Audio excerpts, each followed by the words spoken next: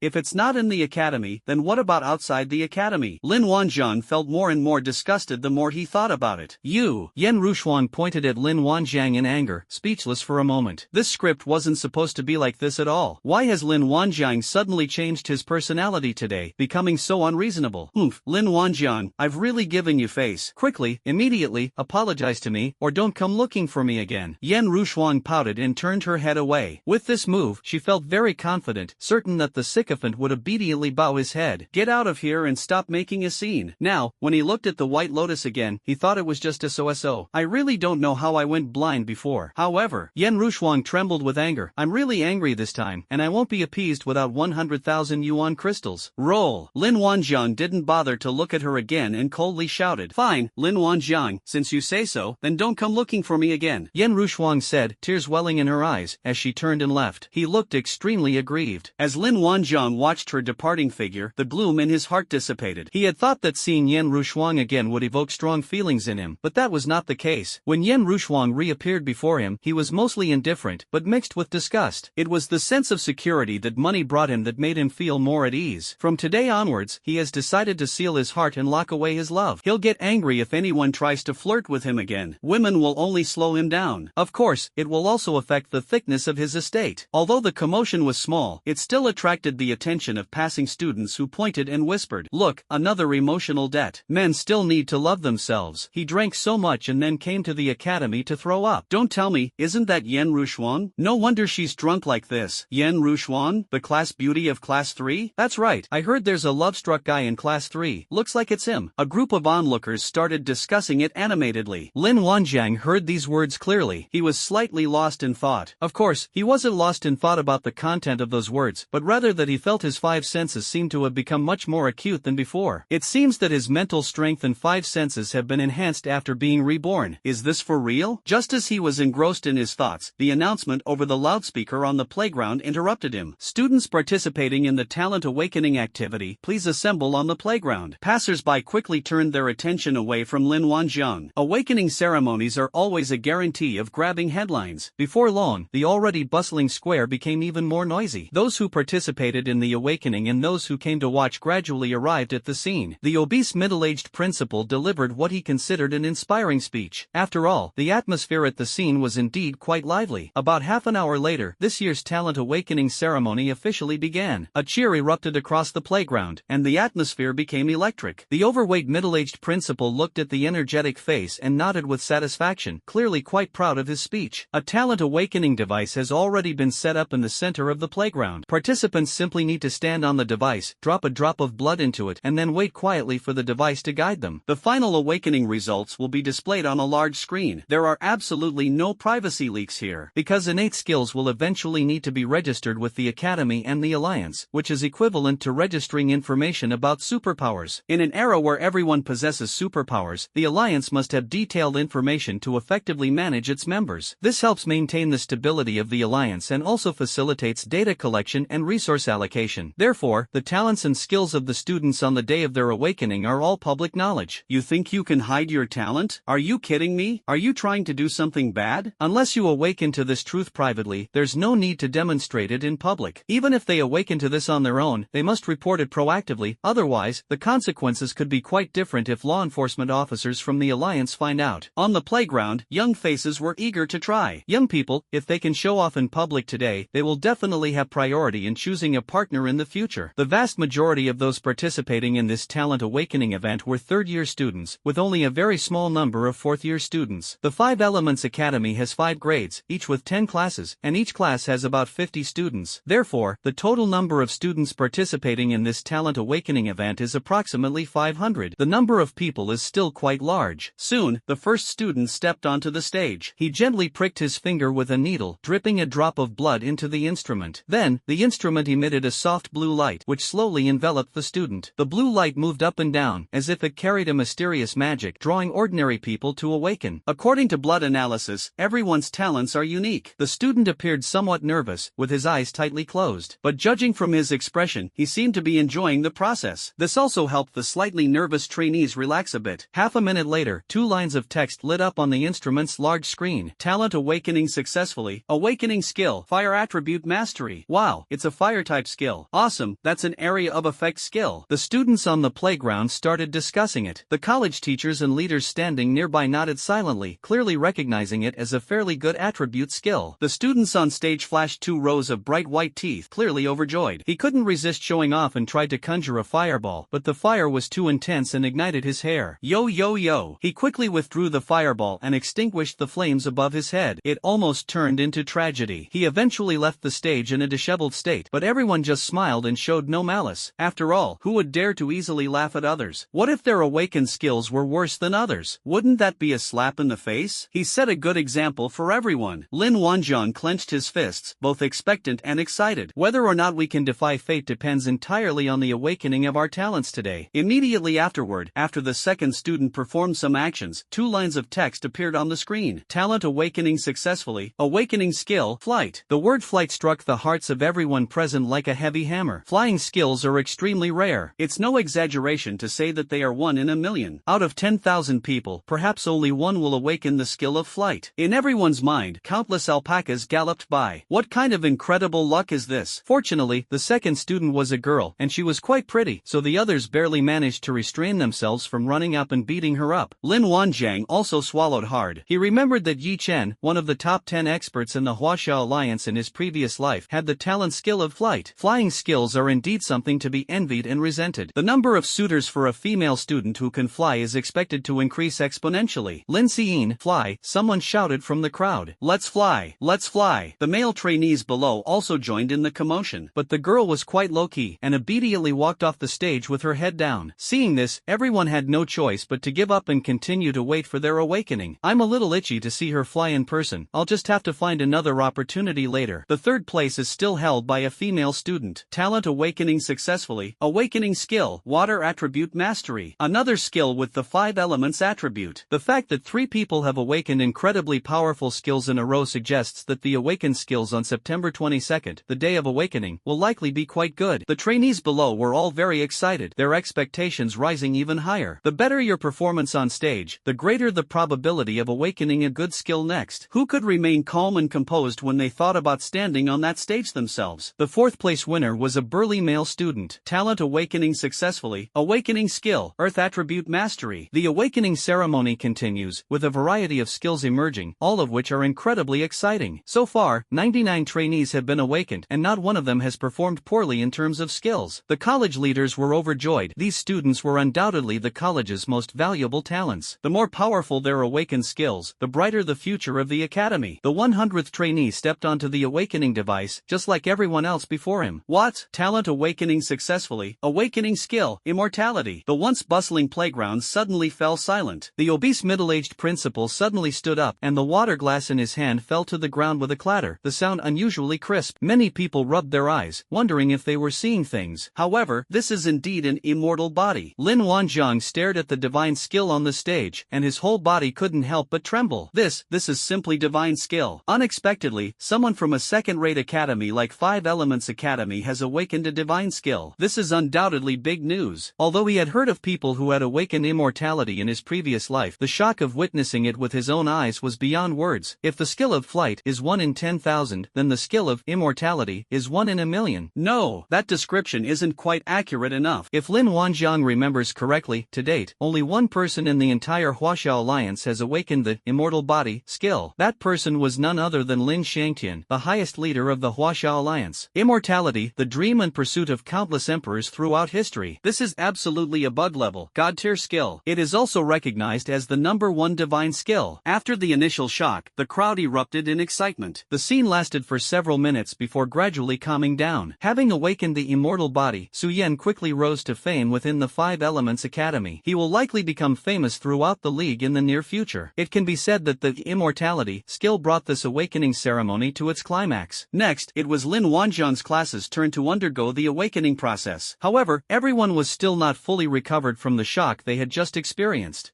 Only in this way can we better meet the challenges. All personnel prepare for the second salvo. 3, 2, 1, fire. Chirp, chirp, chirp. The first round of explosions had barely subsided when a dense array of dazzling cannon fire rose once again from the direction of the 7th Regiment. That was the light of hope breaking through the darkness. The soldiers on the border, watching the 2 consecutive bursts of intense beams of elemental crystal cannon light, suddenly felt no envy or jealousy, but instead a deep sense of security. This damn sense of security. With such amazing teammates, this group is bound to become unstoppable. When facing a formidable opponent, nothing is more reassuring than having a godlike teammate by your side. At this moment, the 7th Regiment became everyone's darling, the key to the incredible comeback. The soldiers of Lu's army also saw the dense array of elemental crystal cannon fire rising from the direction of Chen's army. The usual competitive and disdainful attitude towards each other vanished instantly, leaving only 2 words: awesome. The Chen family's army is truly awesome. They can be relied upon in crucial moments. Wow, it's so great to be allies with you guys. The middle-aged, burly regimental commander gazed in the direction of Chen's army and sighed. The Chen clan's army is fucking domineering. I, Lu Rong, am no match for them, but I like that kind of domineering aura. Fine, I'll chip in and help too. 3rd Battalion Commander. 3rd Battalion Commander. The commander is looking for me? 3rd Battalion Commander, I have 300,000 yuan crystals here. Take them and let the yuan crystal cannon keep roaring. The middle-aged, burly leader handed over a yuanjing storage box. Commander, you. The 3rd Battalion Commander almost choked up. He knew better than anyone how difficult it was to get yuan crystals from the leader. Now, the guild leader has actually taken out his own savings in front of the beast tide. That's true righteousness. The battalion commander quickly snatched the yuanjing storage box and hurried away. He was afraid the commander would regret it. After a burst of yuanjing cannon fire, a 3rd round of artillery barrage was launched from the direction of the 7th Regiment of the Chen clan army. Looking from afar, Lu Rong sighed again. Now that's real style. Lin Wanjiang kept his eyes glued to the battlefield situation. The 3 rounds of artillery fire had almost no real impact on the beast tide and did nothing to stop the mutated beast's advance. The mutated beasts seemed endless, charging relentlessly. Damn it, I'm not going to give up. Lin Wanjiang decided to fight the beast tide. Attention all personnel of the 7th Regiment. Target directly ahead, elevation 45 degrees, 3 rounds of salvo. Prepare. 3, 2, 1, fire. More than 400 portable crystal cannons roared once again. The light of hope in the 7th Regiment continues to shine. It instilled boundless confidence in our comrades on the border. 7th Company Commander Xiaobo, come and take over command. Lin Wanjiang called out to the fat man, secretly slipping a few yuan crystal storage boxes into his hands. Everyone knows that the yuanjing storage box can hold things, but no one knows exactly how much it can hold. Given Lin Wanjiang's extravagance, it's perfectly normal for him to openly possess 1 or 2 yuan crystal storage boxes. At times like this, no one will question where the yuanjing came from. Even if his identity is exposed one day, he has nothing to fear if someone with ulterior motives discovers it. By then, he should have fully grown up. In fact, he has already grown quite strong. That's why he had the confidence to distribute yuan crystals to his subordinates. I'll give the orders. What are you going to do? The fat man asked, puzzled, but he quickly began to give instructions. The overweight man, who was a size larger than everyone else, was not intimidated at all. 7th Regiment, all units prepare. Parameters unchanged. Second launch. Lin Wanjiang didn't answer, turning to look at the large, pedestal-mounted elemental crystal cannon behind him. Base-mounted crystal cannon, 50,000 crystals per shot. He couldn't resist the urge to try it. Lu Mu, Wen Weiliang, come with me. Lin Wanjiang shouted, summoning his 2 most accurate gunners. Without hesitation, the 2 immediately got up and followed. Soon, the 3 arrived in front of a base-mounted crystal cannon. Lin Wanjiang immediately let Lu Mu sit down. He then began loading 1 million yuan worth of crystals into the cannon. The advantage of the base-mounted crystal cannon is that the cannon body is is fixed, and only the cannon barrel can be adjusted, so the magazine capacity is extremely large. Fire freely, prioritize large targets. Lin Wanjian left a message and then led Wen Weiliang to another base-mounted yuan crystal cannon, which was also filled with 1 million yuan crystals. He himself also mounted another base-mounted crystal cannon. Lu Mu and Wen Weiliang were stunned for a long time. This is a base-mounted elemental crystal cannon. It's like a dream. They actually had the opportunity to personally operate such a behemoth. My heart was pounding with excitement, and my hands were trembling. Fortunately, this big guy is not affected by their shaky hands, and its accuracy remains stable. Come on, let's get this big guy going. Lin Wanjiang gave the order. 3 booming sounds, like thunderclaps exploding. 3 unprecedentedly thick beams of light illuminated the entire battlefield. His eyes are all blind. What's this? A base-mounted elemental crystal cannon. Awesome, super awesome. My teammate has got amazing gear and is about to carry us to victory. When the members of Lu's army saw that Chen's army had even used a base-mounted heavy crystal cannon, they couldn't help but admire them secretly. This ally is really decisive and efficient when it comes to trouble. At this moment, the division commander of Lu's army also stepped forward. He glanced deeply in the direction of the Chen clan's army and then ordered, apply for the allocation of Yuanjing supply points in the name of the army, requesting 40 million Yuanjing. 40 million yuan crystals is still easily obtainable at the yuan crystal supply point. After all, this is a supply point on the border. Normally things are fine, but once something goes wrong, it's a big deal. Beast tides are no joke. The Yuanjing supply points must have sufficient reserves to at least cope with one beast tide. Of course, these elemental crystals are shared equally between the Alliance Finance and the Legion. This is to ensure that each army corps does not underestimate the Yuanjing supply points. Use them sparingly, make sure they are effective.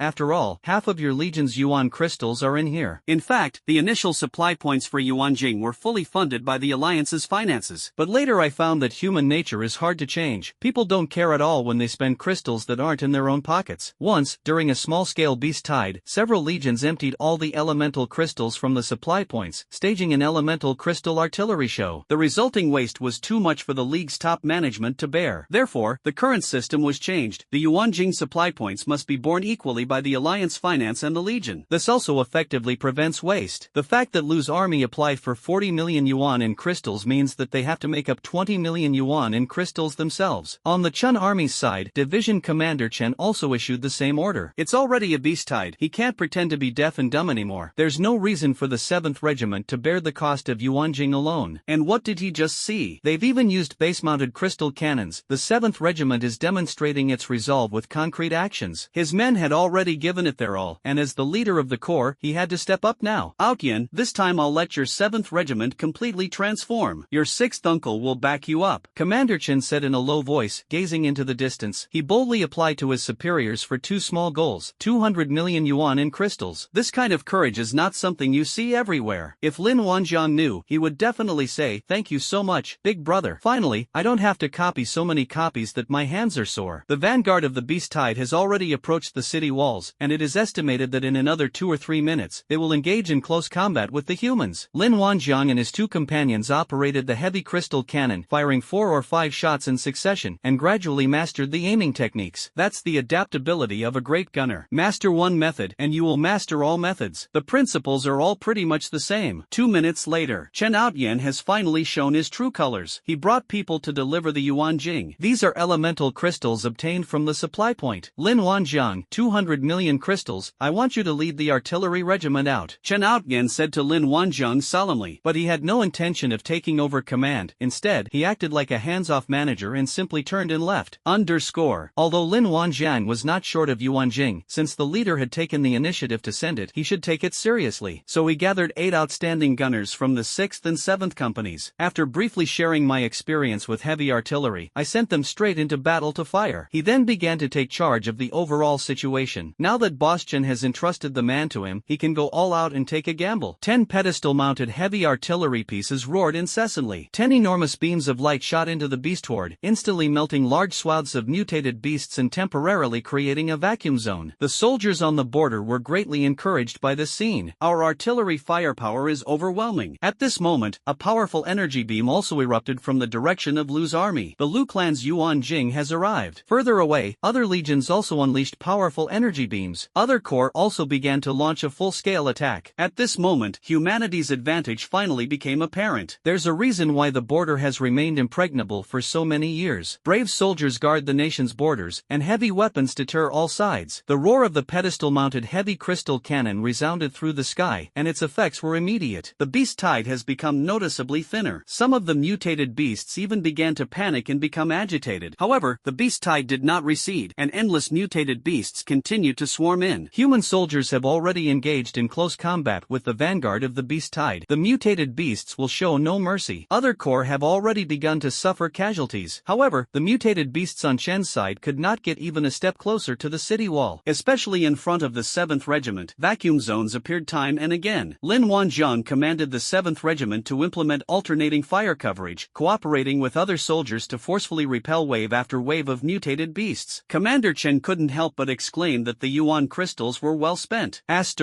Chen's army finally had its own artillery regiment. The alternating barrage alone surprised and delighted him. This undoubtedly saved the lives of countless soldiers in Chen's army. The soldiers of the 7th Regiment had lost count of how many Yuan crystal cannons they had fired, and they had become much more proficient in operating the Yuan crystal cannons. Needless to say, the soldiers of the 6th and 7th companies are also quite proficient in hitting their targets, which is a significant improvement. He firmly believed that after this battle, everyone's mastery of the Yuanjing cannon would be further improved. The day when the 7th Regiment officially becomes an artillery regiment is not far off, but Lin Wanjiang did not relax at all. On the contrary, he became even more serious. Why doesn't this beast tide show any sign of retreating? If this keeps going, there's no end in sight, and the soldiers' hands are getting sore. If this continues, human casualties will definitely increase. There are just too many mutated beasts to kill. He couldn't guarantee that the soldiers of the 7th Regiment would hold out until the end. If anything goes wrong, the consequences could be disastrous. He gazed at the vast mountain range in the distance, and couldn't help but feel uneasy. Just then, the image of the mutated beast's partial chaos flashed through his mind. Chaos? Yes, why is it chaotic? Could it be that the minor leaders hidden among the beasts were killed by the concentrated artillery fire, which caused the local disturbance? The commander? Yes, the mutated beasts must also have commanders. Otherwise, how could they launch an attack in such an orderly manner? Lin Wanjiang's brain processor was working at high speed as his gaze swept across the battlefield, searching for that crucial target. Lin Wanjiang surveyed the battlefield but found nothing unusual. Finding the leader from a dense herd of beasts is infinitely more difficult than playing a spot the difference game. No, it's not spot the difference at all. It's incredibly difficult. He was on the verge of tears, his brain was practically burning out, but he still couldn't find the so-called leader of the beast tide. How could his enhanced brain in 5 senses fail to find the target? He didn't believe it. He's the most powerful brain in human history. Of course, this is just his own opinion. After all, he has been enhanced by the dog skills, so he continued to burn the CPU of his brain. Just then, he noticed a slight branch behind the beast tide. This branch was so small it was almost negligible, and he didn't even pay much attention to it. It was like a small rock blocking the path of the mutated beasts, forcing them to go around it from both sides. Although the offset was very small, it was nowhere to be hidden under Lin Wanjiang's 24K titanium alloy dog eyes. Lin Wanjiang's spirits lifted, and he thought to himself, could this be the target? What exactly is that black dot? The distance was too far, and with the sky gradually darkening, it was impossible to see anything without careful observation. He wanted to use binoculars to observe, but where were the binoculars? He hadn't brought any. He's so angry. Never mind that for now. He walked straight to Lu Mu's side, pointed into the distance and said, aim at that black dot that's splitting off ahead, and take him out. Lu Mu was completely confused. The whole mountain is covered in black dots. It's in that direction I'm pointing, see? Lin Wanjiang gestured a couple more times. Lu Mu was still completely bewildered. Hey, the direction you're pointing is just a huge patch of black dots. Come on, you come up here. Lin Wanjiang was so disappointed in his son that he decided to take matters into his own hands. He adjusted the direction of the cannon barrel and shouted to the others, heavy gunners, watch out, keep your eyes on me and adjust the direction of the muzzle. Lu Mu, keep your eye on the direction of my cannon muzzle. Go over and help them adjust it. Make sure it's accurate. The other 9 men gathered around and adjusted the cannon barrels according to his direction. Heavy artillery pieces 1 to 3, at a 60-degree angle, keep their direction consistent with mine. Heavy artillery pieces number 4 to 7, 60-degree angle, 5 degrees to the left. Heavy artillery, number 8 to 10, 62-degree angle, 5 degrees to the right. Adjustment complete in 10 seconds. Listen to my command. 3, 2, 1, fire. Boom, boom, boom. 10 more enormous, dazzling beams of light shot out from the 7 directions. These 10 beams of light tore through the night and illuminated the sky. Unlike in the past, this time the beams of light, though disordered, subtly carried a sense of coordination. 10 celestial swords, all pointing at the same target. The next instant, everyone was shocked to discover that the mutated beasts were rapidly converging on a certain spot behind them. 10 dazzling beams of light swept out, and one after another, mutated beasts leaped high into the air, rushing towards the beams like moths to a flame, trying to block them for a moment. However, the explosions and dissipation of the mutated beasts in mid-air did not stop the beam of light in the slightest. Humanity's most powerful weapon is not something that can be easily countered. The 10 beams of light finally landed, instantly creating a large vacuum zone. The scene seemed to freeze for a moment. The beast tide seemed to suddenly stop. Immediately afterwards, people discovered that the beast tide was starting to riot, and slowly some mutated beasts led the retreat. Subsequently, more and more mutated beasts retreated, spreading rapidly across the entire area like wildfire. The beast tide has actually started to retreat. The border soldiers watched the beast tide recede like a receding tide, their hearts filled with bewilderment. What on earth happened? How could the beast tide recede so quickly? Don't we have to fight for most of the day, or even a whole day and night, every time there's a beast tide? This beast tide came so fiercely. How come they just retreated like that? Everyone was prepared to fight to the bitter end, and their emotions suddenly became somewhat chaotic. Many people have no idea what happened or why the situation turned out this way, and they dare not relax their vigilance in the slightest. Of course, there are also sharp-eyed experts along the border. After the Chun clan's army's bombardment with base-mounted elemental crystal cannons, the beast tide began to riot. No one would believe that this had nothing to do with the Chun clan's army. Everyone saw that the mutated beasts seemed to be desperately protecting something, even at the risk of their own safety. Although many corps were unwilling to admit it, the fact was that Chen's corps' 10 cannon shots determined the fate of the army. Otherwise, the beast tide would never have receded so quickly. Moreover, they will have to endure at least a whole night of fierce fighting, and the number of casualties at that time is terrifying to even think about. That must be an astronomical figure. This time, the artillery regiment of the Chun army made a great contribution.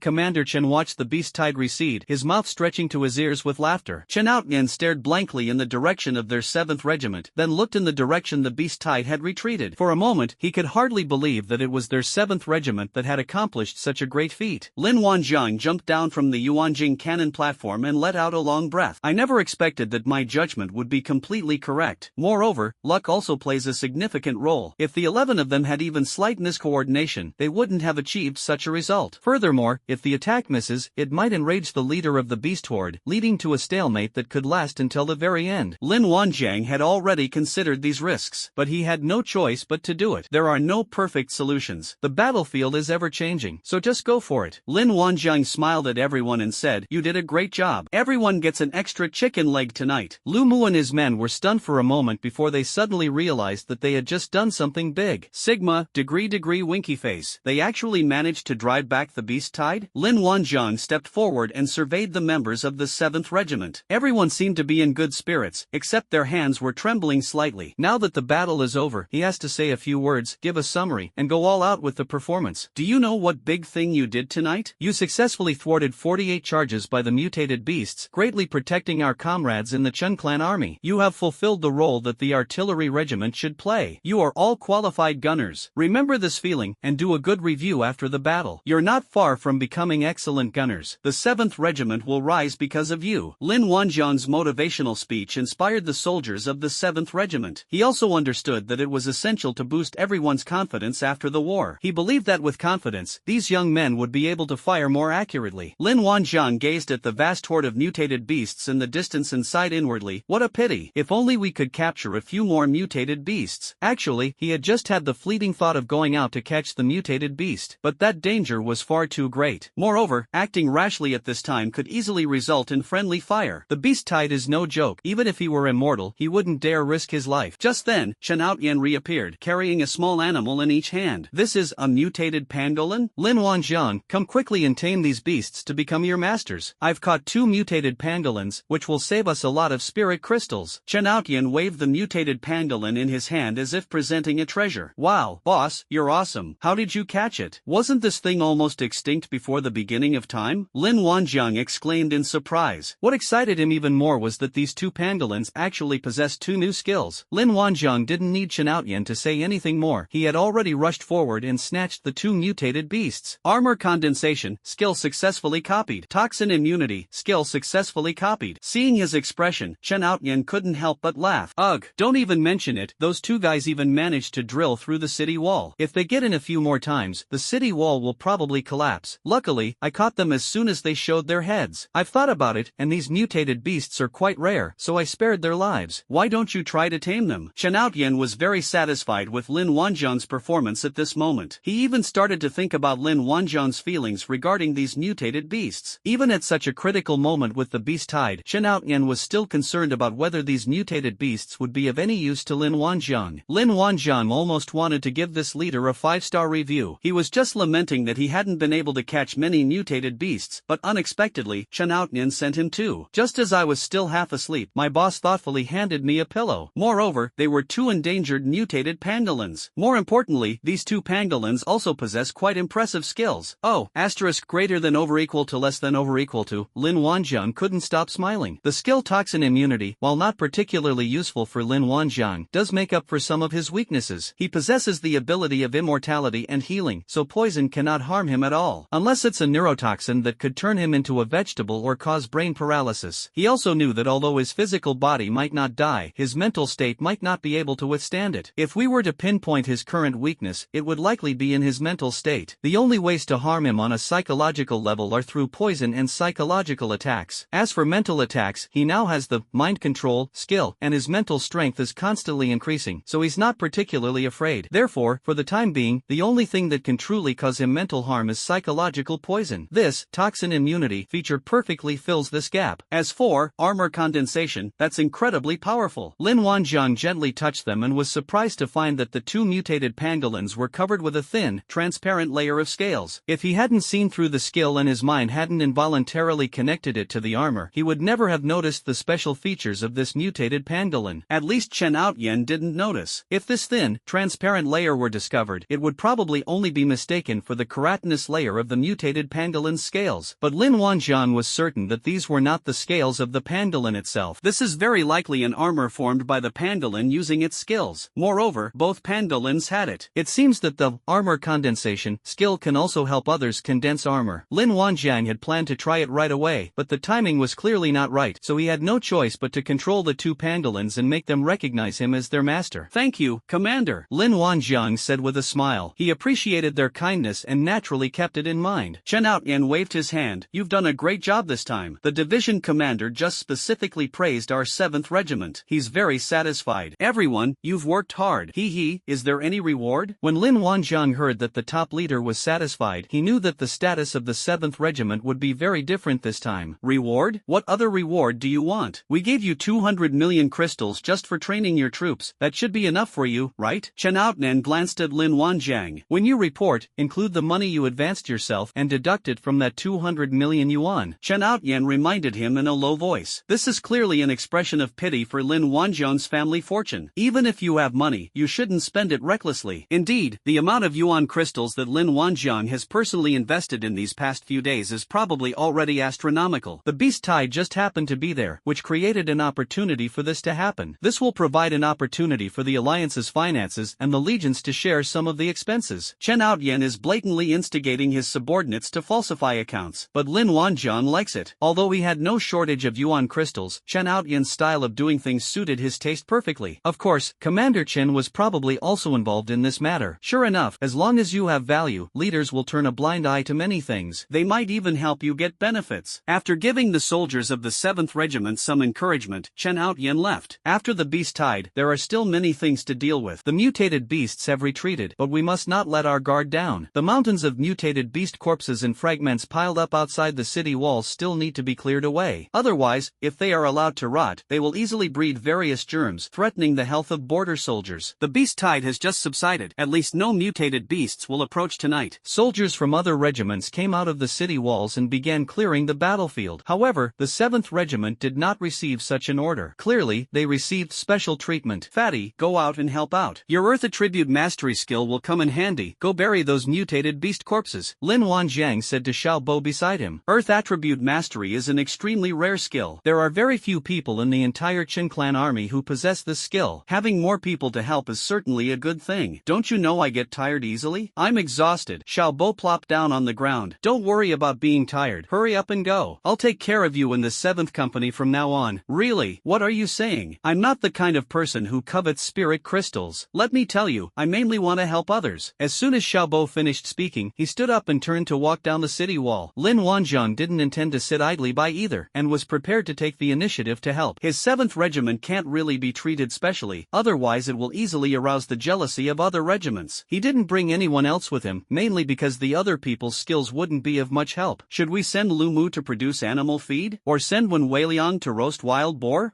Roasted wild boar? It doesn't seem like it's impossible. A thought struck him. He had to put his master of cooking skill to good use, especially with so much ready-made wild game. Wen Weiliang, gather 7 or 8 men and come with me. The rest of you, keep an eye on the distant mountains and remain vigilant. Lin Wanjiang, who was about to leave, called out again. Wen Weiliang was completely bewildered, but he still called 8 people over. Is something fun happening again? Everyone was in high spirits and followed Lin Wanjiang. Company commander, is there something we need to do? Lu Mu asked excitedly. Don't worry, I'm not asking you to produce animal feed. Lin Wanjiang said casually. Lu Mu's face darkened. Why did he have to bring up skills out of the blue? It was a pain he had felt his whole life. Soon after, Lin Wanjiang led 9 men out of the city gate. Everyone watched as the company commander rummaged around, unsure of what he was doing, and simply looked on in confusion. After a while, they suddenly heard Lin Wanjiang shout excitedly, "Found it! Come quick!" The men perked up. Good heavens, the company commander must have found something valuable. This looks like a treasure hunt. That's great. Sai, Nabla, Sai. The group ran over quickly. The company commander was seen dragging a relatively intact mutated deer and greeting everyone. This deer is quite plump. Wen Weiliang, it's time for your performance. Wen Weiliang looked completely bewildered. An act? The next second he was speechless. Was he being asked to deal with this deer? What are you all standing there for? This is a great tonic. Quickly carry this deer away to be processed. The 7th Regiment will have an extra meal later. And this one, Lin Wanjiang said, dragging out another large wild boar from the side. This should be enough to eat, Weiliang. Now it's your turn. You are the hope of our entire regiment. Lin Wanjiang patted Wen Weiliang on the shoulder earnestly. Well, okay, LLL Omega. The 9 men immediately carried the deer and wild boar away. If you don't have any seasoning, go borrow some from the cooks and grill it. Lin Wanjiang instructed from afar. When Weiliang suffered another blow, he really disliked cooking. Why did I specifically awaken the culinary mastery skill? Watching the departing figures of the group, Lin Wanjiang thought to himself, mastering culinary skills isn't so bad after all. We can have extra meals anytime from now on. That's a really good skill. Now that the food problem is solved, let's start cleaning up the battlefield. Xiaobo had already manipulated the earth element and dug a huge pit in the center of the battlefield. Lin Wanjiang commanded hundreds of war beasts to push the corpses of the mutated beasts into the pit. These war beasts hadn't had a chance to fight before, so this time they could only be used to clear the battlefield. Although it was a bit of a waste of talent, Lin Wanjiang actually had a deeper purpose. He wanted to acclimatize these war beasts to the horrific scene of flowing blood and scattered corpses in advance, to avoid any unexpected events during the war. Courage is something you develop. He believed that it would be beneficial to familiarize the war beasts with this bloody environment. So, even the dog was sent to the battlefield amidst all the cursing and swearing. After all, this guy needs to work on his courage. The war beasts worked tirelessly, including giant elephants and giant rhinoceroses, and their speed was not slow. The war beasts didn't use any skills, relying entirely on their strong physical strength. Well done, I'll give you more feed later. Lin Wanjiang was very satisfied with these war beasts. Pa, what feed? I want meat. The dog immediately expressed its dissatisfaction. Alright, I'll eat your share of dog meat later. The dog stopped talking and looked at him with a resentful expression. Once the scene was mostly cleared up, Lin Wanjiang had the flame lion and wind lion work together to burn the corpses to ashes. The raging fire illuminated the darkness of the border. Like a victor's bonfire, thick smoke billowed, carrying the smell of burning feathers, and drifted with the wind towards the distant mountains. I wonder what those mutated beasts will think when they smell this scent. The frontline battlefield of the 7th Regiment was finally completely cleared. Lin Wanjiang kept his word and really did add more feed for the war beasts. But this feed, with tears in his eyes, Lu Mu sighed, saying that he had never felt so valuable before. What a terrible thing. Epsilon 3. When Weiliang did not disappoint, successfully roasting a whole deer and a wild boar, the members of the 7th Regiment sat around enjoying the victory feast after the battle. Amidst laughter and cheerful conversation, everyone seemed to have forgotten all their fatigue. They forgot the dangers of the beast tide and the tension of being on the border. At this time, Division Commander Chen announced through the military newspaper that the 7th Regiment had been officially transformed into an artillery regiment. Meanwhile, the 7th Regiment performed outstandingly during this beast tide and will be commended as a whole upon their return. Lin Wanjiang possesses outstanding personal abilities and commanded the battle against the beast tide well last night. He was promoted to deputy commander of the 7th Regiment and concurrently served as company commander of the 6th Company. From this day forward, the 7th Regiment has stood up. Lin Wanjiang has also reached a new level. The other 6 regiments in Chen's Army Corps felt a little bitter about the news that the 7th Regiment had been transformed into an artillery regiment, but they could only accept the the fact. The contributions of the 7th Regiment last night are indelible. If it were them, they might not have done better than the 7th Regiment. The problem is, the 7th Regiment doesn't have many people to begin with. In the end, it was the 7th Regiment's 10 cannon shots that decided the fate of the world and ended the beast tide. The 7th Regiment is no longer the ignorant and inexperienced group it once was. As for Lin Wanzhang's promotion to deputy commander of the 7th Regiment, the members of the 7th Regiment were not surprised at all, but rather felt it was only natural. The time they spent together made everyone admire Lin Wanzhang even more. Especially in the last 2 days, he has won the hearts of the people. It can be said that the 7th Regiment's ability to complete this transformation is inseparable from Lin Wanzhang's contributions. He is the most suitable person to serve as the deputy commander. For the next 2 days, no mutated beasts approached the city walls, as if the beast tide had completely terrified them. However, no one relaxed their vigilance because of this. The border remains heavily guarded, and the soldiers' training rhythm has not been disrupted. Train when you need to train, and rest when you need to rest. Lin Wanzhang also tested the armor condensation skill. Just as he expected, this skill could conjure armor for other units. Although the armor is thin, its defensive capabilities are surprisingly strong. Lin Wanzhang tried it with a portable elemental crystal cannon, but found that a single shot from the portable elemental crystal cannon could not completely penetrate the armor. This defensive capability is truly impressive. It's almost like having an extra health bar. Therefore, Lin Wanzhang naturally draped his war beast underlings in a layer of transparent and light armor. He tested it himself and found that the armor had no effect on his movements. It was as light as wearing a piece of clothing. It can be said that this skill is extremely practical. Chen Outyan's unintentional act inadvertently helped Lin Wanzhang greatly, proving that his efforts for the 7th Regiment were not in vain. However, these peaceful days did not last long. On the 4th day, traces of mutated beasts reappeared on the border, just like before. The border is bustling again. The Yuanjing supplies for the soldiers of the 7th Regiment have also been distributed. The group began training in pairs, just like the 6th and 7th companies. The standard daily quota of 5 portable crystal cannon shots is incredibly satisfying. Now, soldiers from other regiments don't dare to speak too loudly when they see people from the 7th Regiment. So what if their awakened skills are trash? They've found a new way out. He became a qualified gunner. The soldiers of the 7th Regiment are now full of confidence. That day, Chen Outyan found Lin Wanzhang, his expression somewhat grave. So domineering. What's wrong, boss? Lin Wanzhang asked. Chen Outyan's serious expression indicated that this was no small matter. Is another beast tide coming? But that doesn't seem to be the case. After a moment of silence, Chen Outyan sorted out his thoughts and slowly said, "We've discovered a Yuan crystal mine." Yuanjing mine? Where is it? Lin Wanzhang looked around, his face full of doubt. Chen Outyan glanced at him. If it were that easy to see, it would have been discovered long ago. Why wait until now? Changing the subject, he continued. A few days ago, during the beast tide, the Shao clan's army used heavy elemental crystal cannons to bombard the area and unexpectedly discovered an elemental crystal mine. What incredible luck! They actually ran into this. It's unbelievable. For Chen Outyan to resort to cursing, this matter is definitely not simple. Now that Lin Wanzhang is considered one of his own, there's no need for him to put on airs. Of course, the significance behind a Yuanjing mine far exceeded Lin Wanzhang's imagination. I've heard many stories of families prospering because of small-scale crystal mining. However, for Lin Wanzhang, this matter was nothing more than that. What elemental crystal ore? It's just something he copied casually. Boss, calm down, mind your image, it's just a Yuan crystal mine. Lin Wanzhang comforted him. If it's not ours, we can just give it up. Just say you need money. Chen Outyan curled his lip. The Yuan crystals in the Yuan crystal mine are calculated in hundreds of millions. Who can stay calm about that? However, this Yuanjing mine is too close to the main mountain range. It would be too risky for the Shao family to try to monopolize it with their own resources. The division commander means that our Chen family's army group should also go and get a share of the spoils. And I am the representative of the Chen clan's army this time. Oh, I see. Boss, you'd better be careful on your own. I'll keep a close eye on the 7th Regiment, Lin Wanzhang said, before preparing to leave. Chen Outyan stared straight at Lin Wanzhang without saying a word. It's as if it's saying, I've talked to you about all this, and you still don't understand what I mean? I'm taking you with me to get gilded. A man's reputation is like the shadow of a tree.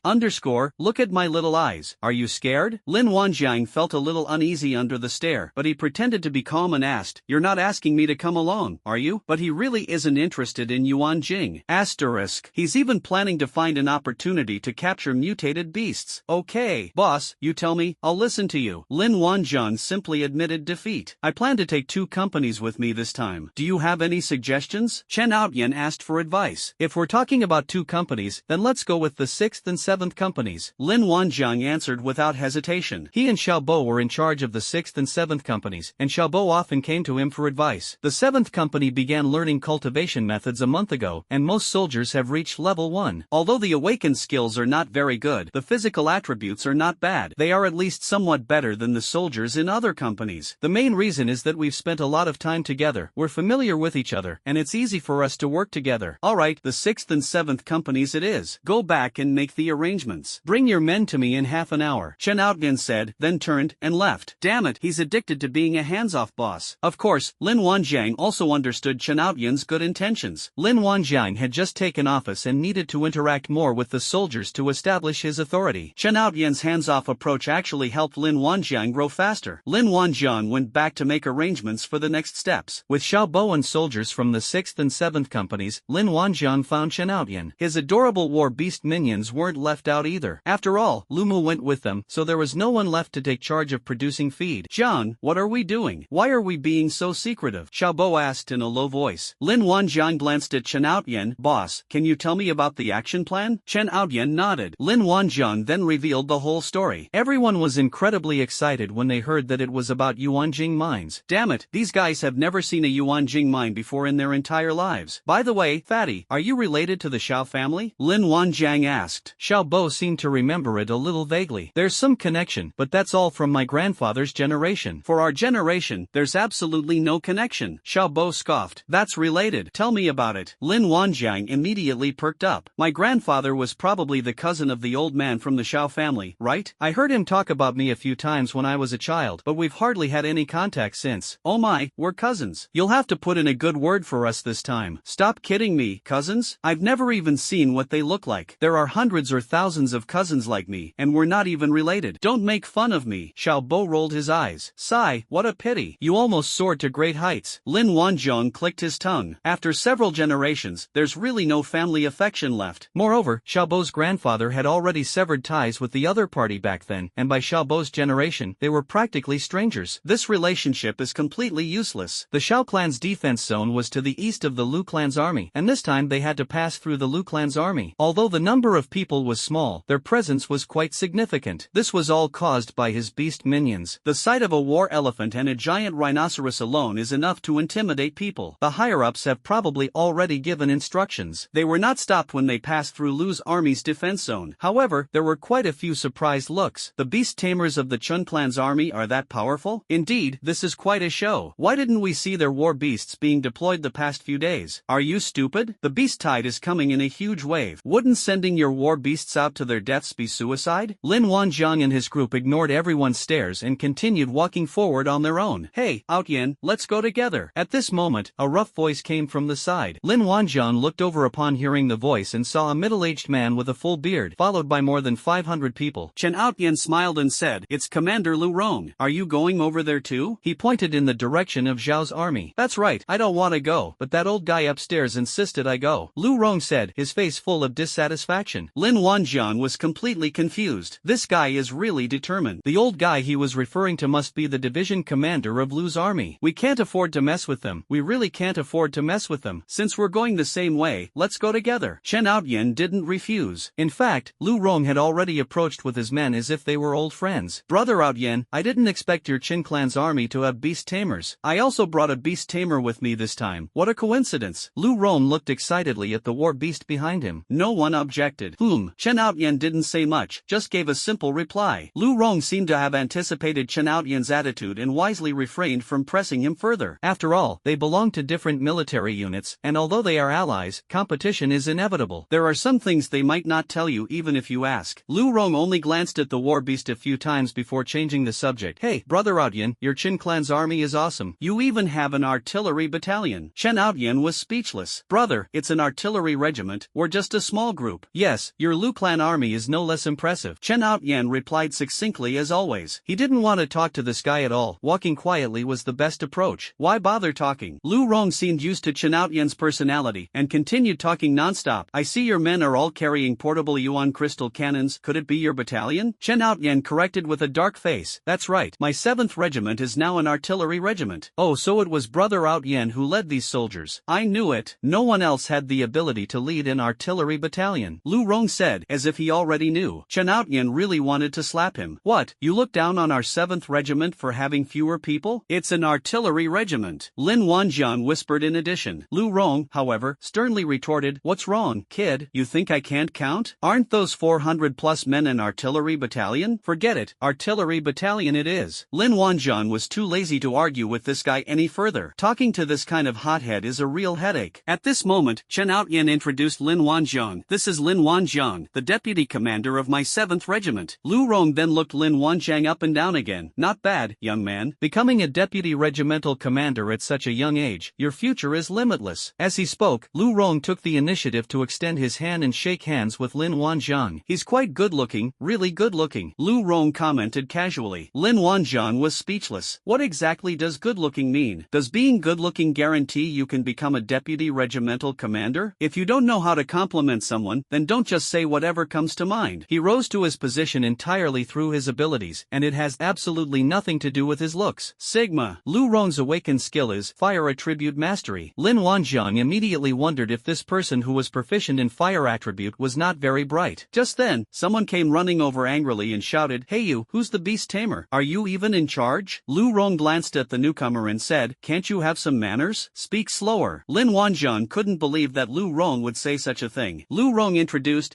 "This is Lu Qi, the beast tamer of our Lu Clan Legion. My nephew. What's going on? Why is it so noisy?" Lu Qi, still seemingly enraged, shouted, "Who is the beast tamer? Step forward and pay me back for the battle ants." Lin Wanjiang looked completely bewildered. What did he do to deserve this? He was very well behaved the whole way. Lin Wanjiang stepped forward. "That's me, so what? Okay, so it's you." Lu Qi stood on tiptoe, trying to grab Lin Wanjiang's collar. But Lin Wanjiang is 1.8 meters tall, while Lu Qi is only about 1.6 meters tall, so he can't reach him. Lin Wanjiang gave him a gentle push, and Lu Qi missed his target. "Let's talk this out. How am I supposed to know what happened if you don't tell me? You still dare to hide?" Lu Qi looked up, adopting a condescending posture. Lu Rong rushed over and slapped Lu Qi so hard that he staggered. "Explain what happened." Lu Qi finally calmed down and said aggrievely, "My battle ants were destroyed by his battle beasts." The group looked at each other in bewilderment and followed Lu Qi to the back. Lin Wanjiang's face was grim. At the feet of the war elephant and the giant rhinoceros, a litter of ant corpses lay scattered. The two newly acquired pangolin pups, as if they had discovered a delicious meal, frantically ate the ants that were scurrying around. "It looks like a protein buffet. Winky face, ha!" He quickly stopped the pangolin's actions. "Damn it, their owner is here. Shouldn't they stop for a bit? Now look what happened. We've caught them red-handed. He has no way to defend himself." Lin Wanjiang, quick-witted, muttered, "Your Lu Clan army has an ant infestation. Luckily, my war beast discovered it in time." Lu Qi immediately jumped up and down. "Nonsense about an ant plague. This is my battle beast." "Brother Lu Qi, don't be ridiculous. There's no such thing as a war beast this small. Look at the bees in my sky. They're bigger than ants." Lu Qi was hit with another critical strike of 100,000 points. Otherwise, who would want to tame ants? Lu Qi gritted his teeth, wishing he could beat Lin Wanjiang up. But looking at the ferocious beast beside him that occasionally cast cold glances at him, he didn't dare to make a move, mainly because he figured he couldn't win. Just then, a lion yawned with its mouth wide open in his direction. The gleaming white fangs instilled fear in Lu Qi, and his words softened. "Who's joking with you? What do you suggest we do? Hey, is that really your war ants?" "These war ants do indeed belong to Lu Qi." Lu Rong stepped forward to testify. "I'm so sorry this happened. How about I compensate you with yuan crystals?" Lin Wanjiang then gave the other party a way out. He roughly estimated that several thousand ants had been ravaged. "Yuan crystals? Can yuan crystals buy back the bond between me and the war ants? Do you know how long these war ants have been with me?" Lu Qi raised his head, looking aggrieved. Lin Wanjiang sneered inwardly. This guy clearly wanted more money. He was being incredibly shameless. "Or, I can catch a whole nest of ants for you. I guarantee you'll be satisfied with the quantity." Lin Wanjiang said with a playful smile. "Oomph, do you think what you caught is the same as what I caught? I want yuan crystals as compensation, 1,000 yuan crystals for each war ant." Lu Qi held up one finger, his tone resolute. Chen Outyen, who was standing next to him, was unhappy. "The people I hate most in this life are unscrupulous merchants. I was so angry last time that I got constipated. Can I really hold back this time?" "Young man, you're really overcharging. It's understandable that rare war beasts like tigers and lions are hard to tame, but ants are everywhere." Seeing that Chen Outyen had stood up to refute him, Lu Rong could no longer pretend to be deaf and dumb. "Shaoqi, 1,000 yuan crystals is indeed a bit expensive. Let's make it 800 yuan crystals." Chen Outyen almost rolled up his sleeves and went up to beat someone up. 800 yuan for an ant? He might as well rob it. The uncle and nephew are two people with the same face. That would cost several million yuan. Lin Wanjiang tugged at Chen Outyen, then turned to Lu Chi and said, "Alright, it'll be 800 yuan crystals. Count the ant corpses and come find me to settle the bill." Lin Wanjiang's straightforwardness surprised Lu Rong. He originally wanted to negotiate a higher price with Chen Outyan, estimating that he would be lucky to get 500 yuan crystals for the last ant. Chen Outyan will owe him a favor then. I didn't expect this kid to be so generous. Is it because his perspective is narrow? Chen Outyan knew Lin Wanjiang's generosity, so he didn't argue anymore after seeing that Lin Wanjiang had said so. However, his complexion was clearly not good. The Lu clan's army is indeed ruthless. I had only heard rumors before, but now it's confirmed. Finally, Lu Qi announced a number, 6,001. It has both odd and even numbers, making it look quite realistic. That is 4,800,800 yuan worth of crystals. The other party kindly waived the 800 yuan change and only charged 4,800 yuan worth of crystals. Lin Wanjiang thought to himself, thank you. As for how many ants those two pangolins ate, there's no way to verify it now that they're dead. Okay, bring me paper and pen. I'll write an IOU, and you can come find me to collect it when you come back. Lin Wanjiang said decisively. Lu Qi looked helpless. Who the hell carries paper and pen when they go out? What he really wanted was the pure gold crystals. Who cares about an IOU? What if they don't honor it later? But he also knew that one person simply couldn't carry that many yuan crystals. I had no choice but to rush back to get it. He felt he had never been so proactive before. 4.8 million yuan worth of crystals. It's like a dream. This money is so easy to skim off. No, this money is too easy to make. Actually, he had deliberately sent the war ants closer to provoke the war beasts. Of course he wouldn't say it, and nobody would know. He earned this money with a clear conscience. As a beast tamer, he knew very well the price of battle beasts. This was the first time he had ever encountered a beast tamer who could control hundreds of ferocious beasts. Putting everything else aside, he was certain that this beast tamer was wealthy. If I don't make this money, I'll be struck by lightning. Sure enough, the 4.8 million was in hand. As for the war ants, they're gone, so be it. As Chen Outman said, lions and tigers are not easy to deal with, but a few ants are a piece of cake. He can control dozens of ants in a single day. It's so easy. This is practically a risk-free business. Lin Wanjiang walked aside and called over Guzi to find out what was going on. Although Yuan Jing wasn't a big problem for him, causing friction would have negative consequences, so he needed to figure out the cause and effect. He believed that his war beasts would not attack allies indiscriminately. Eating ants? His war beasts have feed. They're not starving. What happened? Lin Wanjiang asked in a deep voice. How was I supposed to know? I was walking along when suddenly a bunch of ants swarmed around me. The dog shook his head helplessly. The ants swarmed around on their own? Lin Wanjiang asked, puzzled. That's right, I suspect this guy is trying to scam us. The ants are practically crawling up to the pangolin's mouth. Why wouldn't it eat them? Guzi said with a look of disdain. And they even dared to stop right in front of the war elephants. Aren't they just asking to be trampled? Okay, I understand. Lin Wanjiang sneered inwardly. This guy's been tricked into staging an accident. The Lu clan's army is incredibly shameless for such a small amount of yuan crystals. At this moment, Lu Qi also rushed back with paper and pen in hand. Lin Wanjiang didn't say much at the moment. He simply wrote the IOU, signed it, and handed it over. It's just 480 yuan crystals. However, this feud has now been formed. Lin Wanjiang's yuan jing, a type of crystal, is not so easy to earn. In the next few days, Lu Qi happily flicked the IOU, as if he were holding a huge sum of money. You better keep a close eye on your little ants and don't let them get close to my war beast. If my war beast gets bitten by ants, who knows what kind of trouble they might cause. Lin Wanjiang stared at Lu Qi and said something meaningful. Feeling a little guilty under Lin Wanjiang's gaze, Lu Qi snorted and turned to leave. Lin Wanjiang sneered inwardly. When it came to revenge, he never beat around the bush. His family has had only one son for 6 generations. Controlling a few ants is a piece of cake for him. Lin Wanjiang didn't make a move now. That would be too obvious. Even a fool could see something was wrong. The group continued moving forward. However, because of the brief incident, the two sides maintained a certain distance to avoid further trouble. It's likely that Lu Qi was also wary of Lin Wanjiang, fearing his retaliation, so he always walked at the back of the group, deliberately keeping a distance from the others. After all, Lin Wanjiang's battle beasts all looked quite fierce, so he wasn't confident. All the way to Zhao's army's defense zone, no further unpleasantness occurred between the two sides. The Xiao clan's army should have known in advance that the Chun clan's army and the Lu clan's army were going to send representatives, so 2 teams of soldiers were already lined up on either side to greet them. Chen Outyin and Lu Rong chatted warmly with one of the leaders of the Xiao family. Lin Wanjiang stood obediently behind Chen Outyin, as if he were invisible. At that moment, a soldier from Zhao's army suddenly shouted, exclamation point. The soldier jumped up, shaking his trouser leg repeatedly, and an ant came out. He was rubbing some private parts at the same time. Without a second thought, the soldier stomped the ant to death. Another soldier shook his shirt, pulled out a fist-sized ant from behind his back, threw it on the ground, and stomped on it. How can there be so many many ants. Hearing the commotion, the 3 regimental commanders all looked over. The commander of the Shao clan's army said in a deep voice, "What's going on? Don't you understand the rules after all this time? He's entertaining guests right now, can't he just put up with it? At this point, you have to swallow your poop." Reporting, "Commander, there are ants," a soldier shouted. "Ants? You lost your composure over just a few ants? Go back and reflect on your behavior." The regimental commander's face darkened. The soldier felt wronged. Ants were biting his testicles, how could he remain calm? The 2 soldiers did not offer any further explanation and stood at attention to accept the criticism. At this moment, any explanation would be wrong. Besides, you can't exactly say your testicles were bitten, can you? Lu Rong glanced at Lu Qi behind him and frowned slightly. "Hee, you two are too kind. Let's go in and have a seat," the Shao family leader said with a smile as he led the way. The 3 big shots left first. Lin Wanjiang's war beast minions passed through the soldiers of the Shao clan's army, and the soldiers all seemed somewhat intimidated. Who wouldn't be nervous about getting so close to these mutated beasts? "Don't worry, they are my battle beasts, they won't bite," Lin Wanjiang said, calming everyone down. Everyone breathed a sigh of relief when they saw that the mutated beasts had all passed by obediently and showed no signs of harming anyone. "I never expected that the Chen clan's army would have such a powerful beast tamer. That's a true master who's been hiding his true abilities. I'd never heard of it before." At this moment, the soldiers saw Lu Qi leading a large group of ants over. Lu Qi, mimicking Lin Wanjiang's arrogant tone, said, "I am a beast tamer of the Lu clan's army. Don't worry, my war ants don't bite." The 2 soldiers who were bitten were immediately enraged. "You fucking bastard, why aren't you biting me? What was that thing that bit us just now? Seriously." They still dare to lie through their teeth. A simple apology would have been enough to resolve the matter, but the person is still refusing to acknowledge it. The 2 soldiers looked at Lu Qi, wishing they could beat him up. Lu Qi looked aloof and ignored everyone, walking forward on his own. At that moment, dozens of ants on the edge silently crawled onto the thighs of dozens of soldiers. "What is this?" The soldiers started shaking their trouser legs and rubbing their groins incessantly. Ants fell from their trouser legs and landed on the ground. The soldiers all raised their feet and stomped the ants to death. "What do you mean?" a soldier roared, clenching his fists. "His family has had only one son for 6 generations. 6 generations of only sons. Do you understand? The odds are like winning the lottery. He's the only son in his family. He hasn't even found a wife yet. This kid actually controlled ants to attack his billions of descendants. How can I tolerate this?" "Oh, winky face, oh. What do you mean?" Lu Qi looked at the soldier who spoke with a puzzled expression. "Damn it, you dare to do it but not admit it, huh?" The soldier prepared to attack. "This is blatant provocation. They think they haven't offended the other party, which is going too far." The other soldiers were also furious. The 2 people who were bitten first were attacked again. "My testicles got bitten again. Damn it." The 2 of them had already stepped out of line and surrounded Lu Qi. By this time, the regimental commander and his men had gone far away, and the soldiers were no longer so concerned. "That little rascal dared to plot against us. Well, I really don't know how many eyes Lord Horse has. This is the territory of the Shao clan's army. How dare you trample my war ants?" Lu Qi was shocked to discover the ant corpses that had been trampled to death. "What? You want to hit someone?" a soldier sneered. He had never seen such an arrogant and domineering person. "1 war ant costs 1,000 yuan crystals. You're all owed money, you,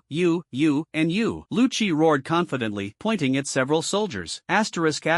Pay up. Immediately. Right now. The evidence is irrefutable. There's no escaping it now. He counted them, and there were 21 of them. 21,000 yuan crystals. "I'm so lucky today, I can make money no matter where I go." The soldiers of Zhao's army were first bitten, and now they are being openly extorted. How could they possibly tolerate it? "You dare ask for 1,000 yuan crystals? You're asking for trouble. Brothers, let's get him," someone in the crowd roared. Immediately, a group of people rushed up, and the first person to be bitten kicked Lu Qi to the ground. Dozens of people punched and kicked him mercilessly. "I'm telling you, you need 1,000 yuan crystals. Damn it, you little brat, don't you even know where you are? You dare to play dirty tricks on me? Don't think I won't touch you just because you're from the Lu clan's army." Lu Qi was a little dazed after being beaten. He thought to himself, it's just 1,000 yuan crystals. If we can't agree on the price, we can still bargain. What does it mean to attack right away? Do they really think he's an outsider who's easy to bully? Although Lu Qi is not a direct descendant of the Lu family, he is still considered a member of the Lu family. He's used to being arrogant. How could he possibly let himself be beaten without fighting back? He immediately commanded the war ants to launch a counterattack. "You forced me to do this," Lu Qi roared hysterically. Indeed, they were getting a bit flustered from the beating. I don't know which treacherous villain specifically targeted him. It's infuriating. Lu Qi's battle beast was just an ordinary ant. But he is, after all, a beast tamer, and his advantage lies in the sheer number of beasts he can summon. He controlled tens of thousands of fist-sized baby war ants, which pounced on dozens of soldiers from behind. Watch Watch out, a soldier shouted. They didn't notice that the soldiers behind them were suddenly attacked again. This time it's not as simple as before. These battle ants protected their master in critical moments, showing no mercy upon receiving orders. They all opened their mouths and started biting. The outermost soldier had just lifted his foot when he was pounced on by a swarm of war ants behind him. Snap! Put! A series of tearing sounds rang out. The soldier's back was instantly mangled and bloodied.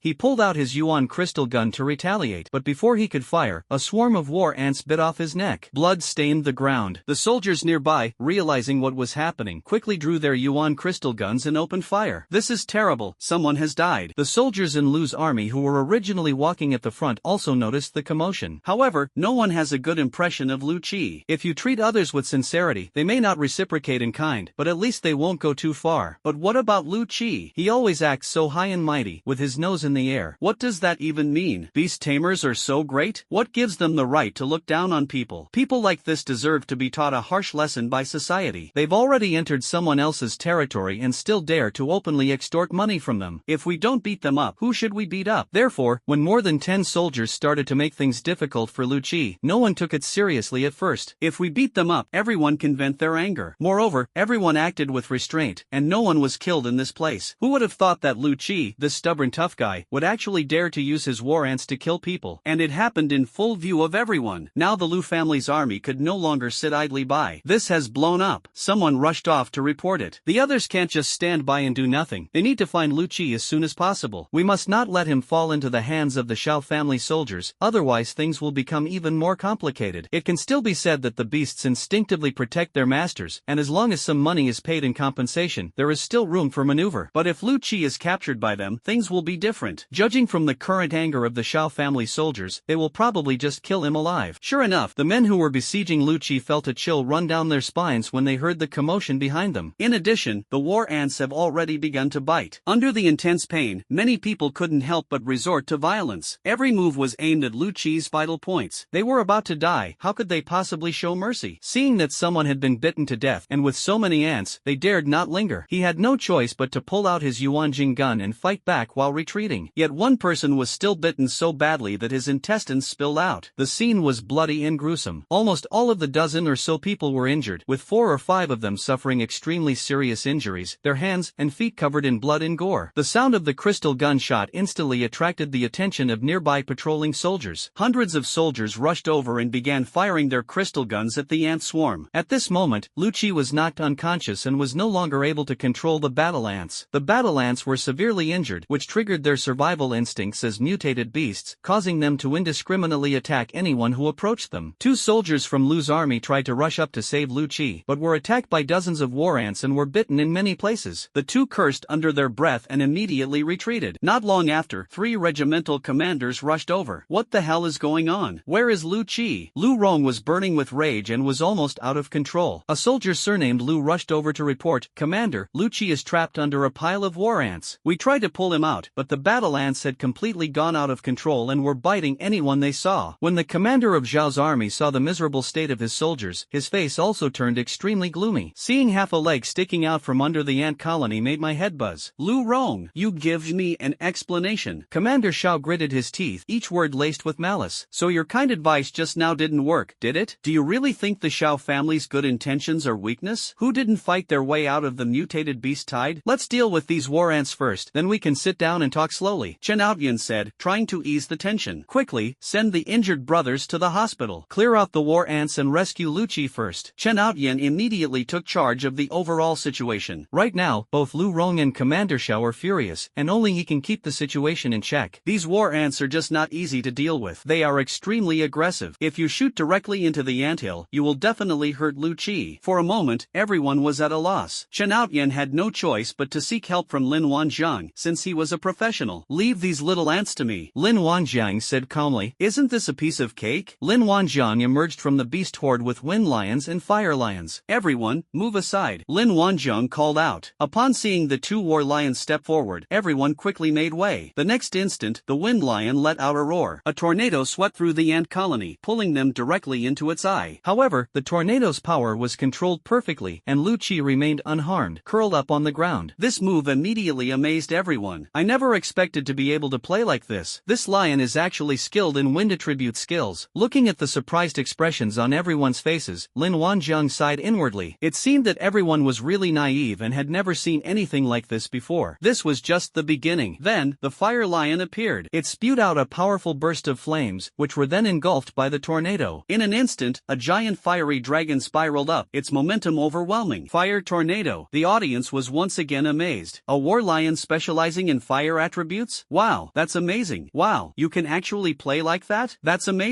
The soldiers couldn't help but want to give them a huge thumbs up. The fire tornado was accompanied by crackling sounds and the acrid smell of burning hair. The ant colony, it's cooked. All done. Lin Wanjiang clapped his hands, indicating that the work was finished and they were done. The two war lions also quietly blended into the herd of war beasts, becoming inconspicuous. Only Lu Qi and a bloodied, mangled soldier's corpse, revealing his bare bones, remained in the room. After the initial shock, everyone looked back at the scene and fell silent. This is a tragedy that no one wanted to see, but it has already happened. What exactly happened? Lu Rong asked the Lu family soldier beside him through gritted teeth. One soldier, slightly nervous, answered honestly, they trampled Lu Qi's war ants, and Lu Qi is demanding compensation from them. He wants 1,000 yuan crystals per war ant. The soldiers paused briefly, all looking in Lin Wanjiang's direction. Chen Outyan felt that this plot seemed familiar. Don't you recognize this? Lin Wanjiang was just extorted once, for a whopping 4.8 million yuan. Chen Outyan's face darkened. Honestly, they were clearly treating them like fools, trying to make money off yuan crystals. The method is exactly the same. Continue. Lu Rong's face darkened. He wished he could slap Lu Qi away right then and there. Is this guy blinded by greed? He'll make money off anything. The Lu family soldier then continued. The Xiao family soldiers were naturally unwilling, so a fight broke out. Then Lu Qi got impatient and, at this point, the Lu family soldiers dared not continue. Lu Rong understood, and there was no need for further explanation. The facts spoke for themselves. You wretched child. Lu Rong feigned a fit of rage. But after holding his hand up for a while without anyone stopping him, he had no choice but to awkwardly lower it. After all, no matter how bad Lu Qi is, he is still his nephew. Today, he must protect him. If you can't reach an agreement on Yuan Jing, you can try to negotiate. How can you resort to violence right away? Lu Rong looked coldly at the Xiao family soldiers. He was trying to capitalize on this to alleviate external pressure on Lu Qi. The soldiers who had just participated in the operation were immediately enraged upon hearing Lu Rong's words. What nonsense about not being able to reach an agreement on yuan crystals. He's the one who deliberately manipulated ants to stage this incident. He manipulated ants to sneak into our crotch and bite my testicles. I'm the only son in 6 generations. The soldier became increasingly agitated as he spoke, almost to the point of taking off his pants. Several other soldiers with minor injuries also stepped forward to confirm that this was indeed the case. With so many people present, it's impossible to lie about something like this. Lu Rong coldly looked at the soldiers of the Lu clan army beside him. How come this is completely different from what you said? The soldier was furious. Why did he even step forward? Couldn't he have just stayed out of the way? He suddenly remembered that the Xiao family members did indeed seem to be rubbing their inner thighs.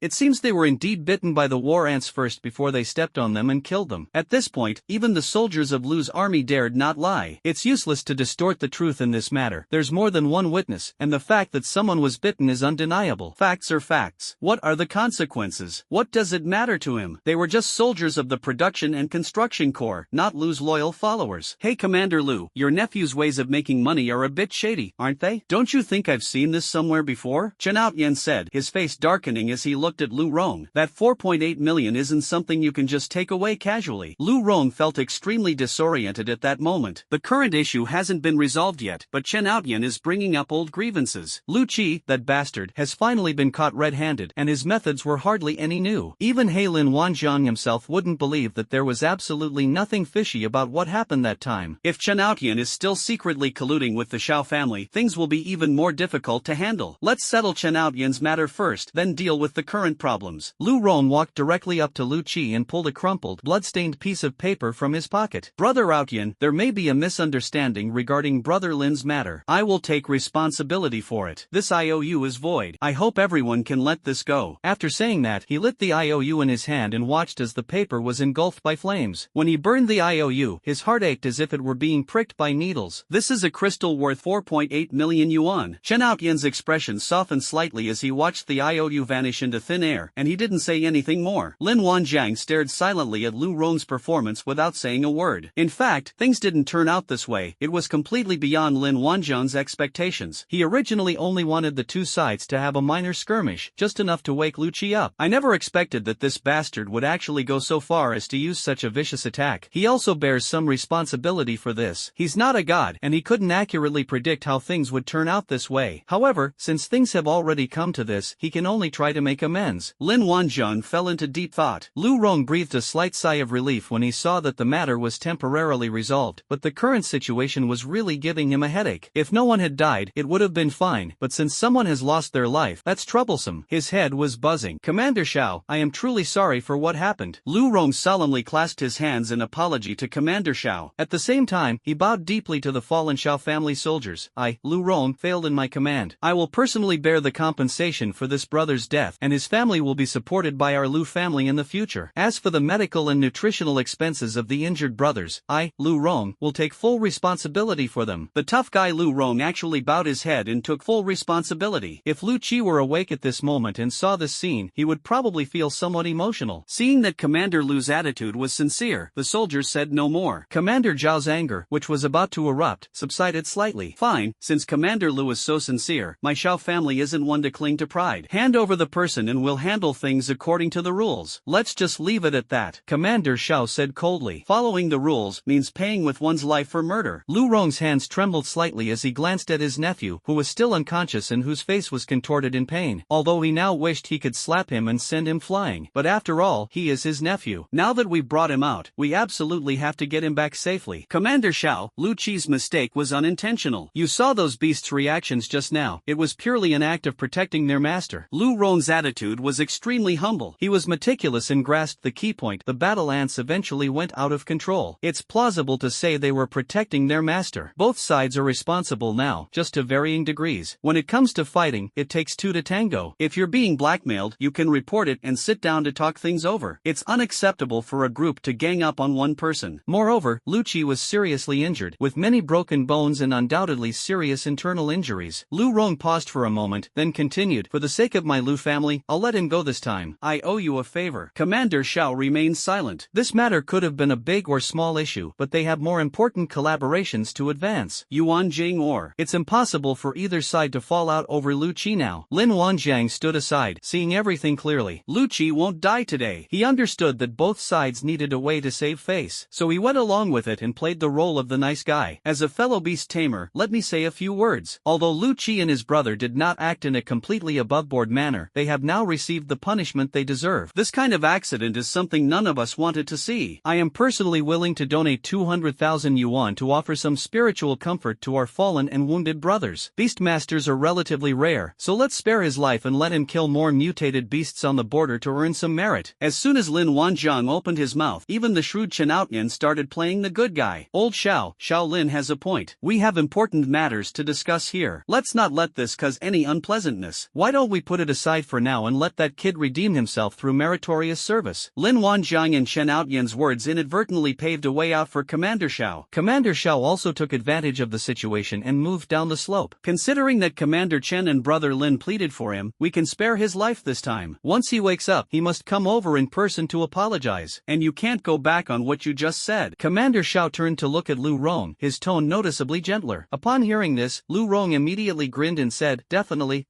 consider it a favor I, Lu Rong, owe you. Commander Xiao nodded in satisfaction. Brother Outyan, brother Lin, thank you very much. I, Lu Rong, also owe you a favor. Lu Rong turned to look at the two of them. At this moment, the more he looked at Lin Wanjiang, the more pleasing he became. In my mind, I had already labeled Lin Wanjiang as a good person. He doesn't hold grudges, is very generous, and has a truly kind heart. What a good person, so righteous and courageous. And he's rich too. He wanted to sigh and wonder why such a person wasn't in his Lu clan's army. Lin Wanjiang kept his word and took out 20 sacks of yuan crystals from his storage box, placing them aside. Actually, he originally planned to give more, but at this moment, he didn't want to be too flashy. The sentiment was enough. This yuan crystal was specially given by Lin Wanjiang to the wounded soldiers. Commander Xiao showed his gratitude and did not refuse it insincerely. Brother Lin, you are truly righteous. My Xiao family will remember this kindness. The soldiers of the Xiao family were deeply moved when they saw that Lin Wanjiang had actually taken out the yuan crystal. They've lived so long and have never been cared for like this before. A warm feeling welled up in everyone's hearts. After the matter was settled, Lu Qi was escorted back to Lu's army by the same route. The three bigwigs then went to a meeting to discuss the distribution of profits from the Yuanjing mine. Lin Wanjiang did not participate in this meeting, although he is now considered considered a deputy regimental commander. His seniority is still too low. Besides, he's not a member of the Chen family. Naturally, they are not qualified to participate in the negotiations. Lin Wanjiang looked at the conference room, his feelings complicated. You can't rely on anyone else, you still have to rely on yourself to become strong. However, he had no interest in such negotiations to begin with, so if he couldn't participate, so be it. He discovered that, in addition to the Chen and Lu clans, there was also an unknown family among the participants. It seems that the profits from Yuanjing mine will ultimately be divided among these 4 companies. That's normal, since no single entity can be confident of monopolizing the Yuanjing mines near the border. With the 4 parties working together, as long as there is no further beast tied, there shouldn't be much of a problem. The meeting continued into the evening. When Lin Wanjiang saw Chen Outyan come out, he went to greet him. How did it go, boss? Was it successful? Sigh. Chen Outyan sighed and shook his head, saying, we haven't reached an agreement yet, we have to continue tomorrow. It's just a matter of distributing some profits. Everyone should work together and share the profits equally, right? It's all free money anyway. How simple, convenient, efficient, and win-win. Of course, Lin Wanjiang knew perfectly well that things would not be that simple. If it were that easy, humanity would have stopped fighting long ago. People always want to get more than others. The Xiao family claims they discovered the Yuanjing mine, and they want to keep 50% for themselves. How are the other 3 families supposed to share it? Chen Outyan complained. 50%? That's outrageous. Lin Wanjiang couldn't help but blurt out. Let's go,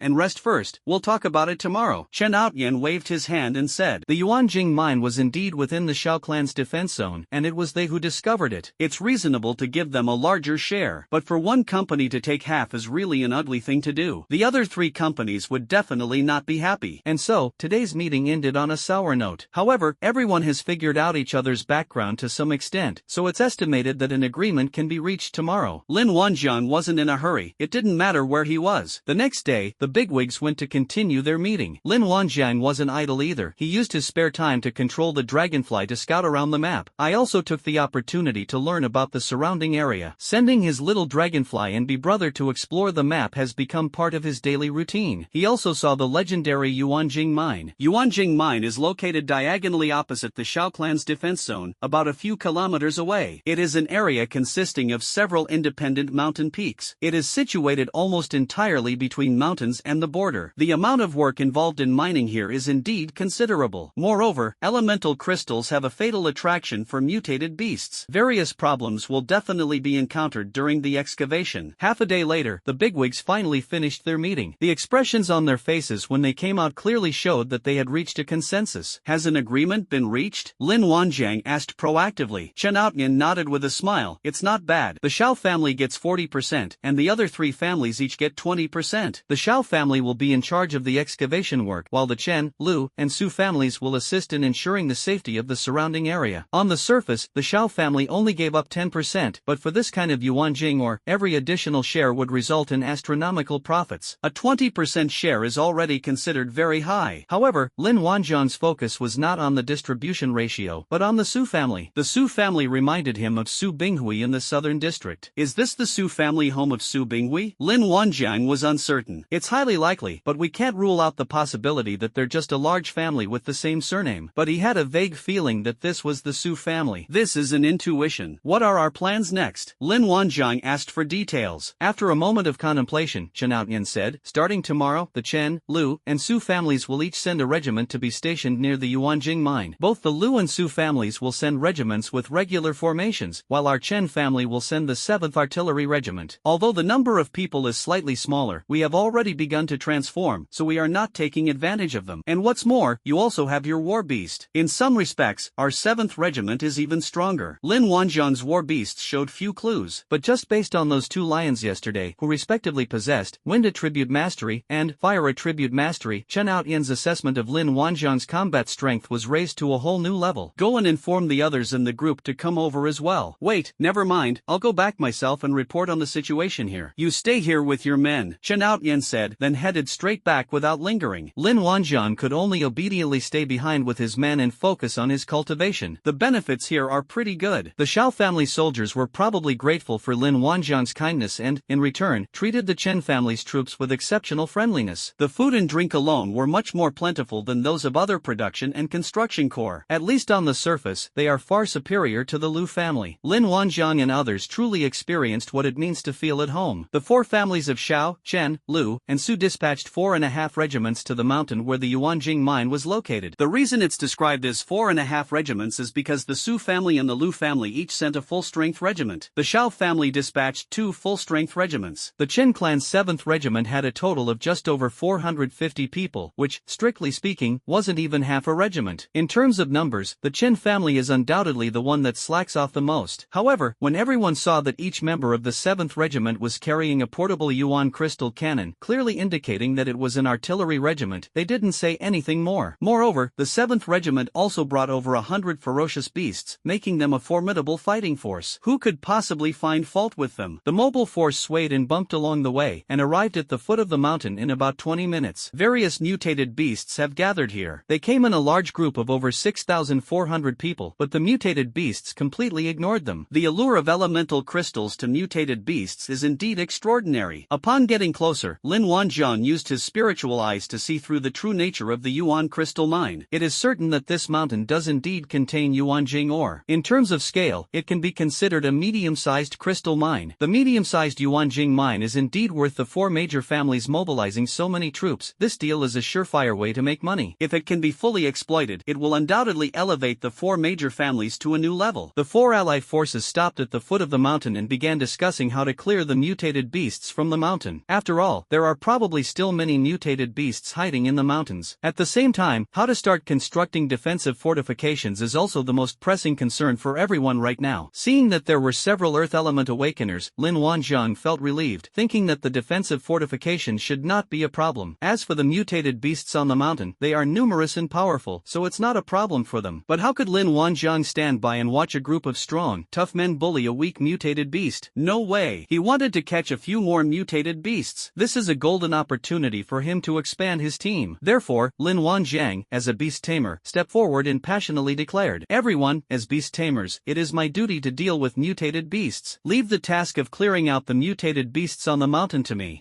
Brother Lin's courage is truly admirable. Lu Rong looked at him with admiration. Since Brother Lin is confident, then I wish you a speedy return. If you encounter difficulties, retreat in time and don't take risks. Commander Xiao also showed a kind smile. The Su family leader said expressionlessly, "Young man, time is precious. We'll give you a maximum of 1 hour. Are you confident? If not, don't step forward." In response to Commander Su's icy tone, Lin Wanjiang simply smiled and replied, "An hour is more than enough." Commander Su snorted coldly, "Don't brag too much. It takes almost an hour to go up and down the mountain. I want to see how you drive away these mutated beasts in an hour." Lin Wanjiang glanced at him, too lazy to pay him any attention. So what if he's the regimental commander? If you make him unhappy, he won't even give face to the division commander. Every time he saw the Su family, memories of their ill intentions towards him would surface in his mind. Besides, what does this old guy mean? I didn't provoke him, yet he took the initiative to come knocking on my door? Could it be that they recognized him? That's unlikely. Lin Wanjiang knew that his identity would be exposed sooner or later, but that would be at least 2 or 3 months from now. The Su family should still be searching for him all over the southern district. There are many people with the same name in the alliance. He is now the beast tamer of the Chen family, and no one calls him by his full name. He would never even consider that possibility. This is clearly an attempt to provoke him. Just because you don't have a beast tamer yourself, you want to steal someone else's beast tamer? Lin Wanjiang's impression of Commander Su worsened even further. "Be careful, don't overexert yourself," Chen Outyan said with concern. Lin Wanjiang nodded without saying anything more, and led his war beast straight into the mountain. However, he only brought 2 lions and 2 tigers to avoid attracting attention. Bringing a large group of war beasts into the mountains is neither convenient nor necessary. After all, he's a beast tamer who can use mind control.